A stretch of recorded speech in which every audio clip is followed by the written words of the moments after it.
कि इतना वक्त लगा, लेकिन शायद अल्लाह ताला ने यही रखा था। ये पुल 2014 के सैलाब में जो है ये बह गया था। लगभग 11 साल लगे इसको दोबारा बनाने में। शायद हमारे हाथों ही इसका जो है इफ्तिदा लिखा हुआ था, लेकिन आज हम आए इस पुल का इफ्तिदा करने के लिए। आज इस पुल को लोगों के हवाले किया गया है।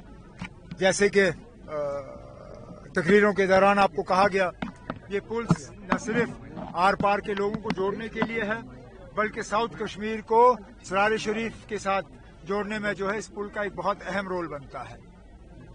और कुछ वक्फ बिल पर अपोजिशन कहते हैं कि असेंबली में रेजोल्यूशन पास नहीं की गई। सुने ना, नहीं ना, ऐसी बात नहीं है। स्पीकर साहब ने आखिरी दिन पे सारी बात जो है वो क्लियर कर दी।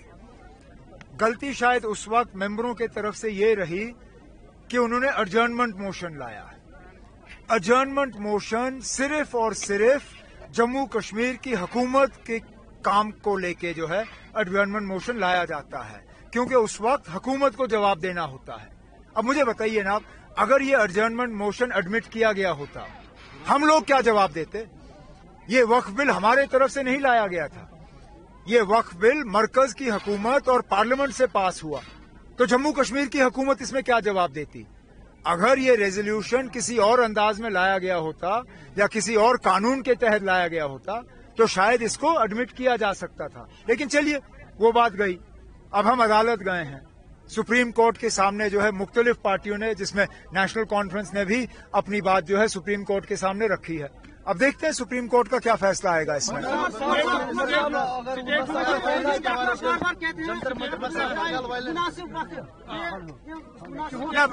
मुनासिब वक्त हमें तो लगता है कि मुनासिब वक्त आ गया है। हमें तो लगता है कि असेंबली इंतखाबात के बाद अब 6 महीने पूरे हो गए हैं, लेकिन पिछले दिनों होम मिनिस्टर साहब श्रीनगर और जम्मू आए थे। मेरी अलहदा उनसे मीटिंग हुई, अच्छी मीटिंग हुई, और मैं अभी भी उम्मीद लगाए बैठा हूं कि बहुत जल्दी जम्मू कश्मीर को दोबारा रियासत का दर्जा मिल जाएगा।